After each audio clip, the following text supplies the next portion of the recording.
अधोरेखित शब्दाचा विशेषणाचा प्रकार ओळखा. ठीक आहे.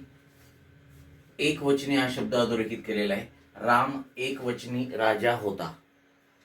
ठीक. नामसाधित विशेषण हा एकवचनी शब्द जो आहे ते काय आहे? नामसाधित विशेषण, गुण विशेषण, सार्वनामिक विशेषण, समासघटित विशेषण. मित्रांनो, हे समासघटित विशेषण आहे. समासघटित विशेषण कशाला म्हणतो आपण? जी विशेषणं सामासिक शब्दापासून बनलेली असतात.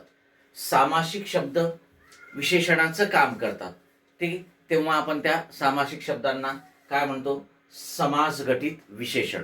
ठीक आहे. मग एकवचनी हा सामासिक शब्द आहे.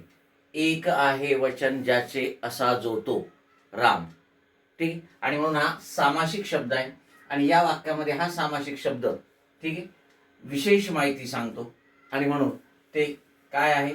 समासघटित विशेषण. समासघटित म्हणजे सामासिक शब्दापासून घडलेलं, बनलेलं, साधलेलं, तयार झालेलं. ओके. यस.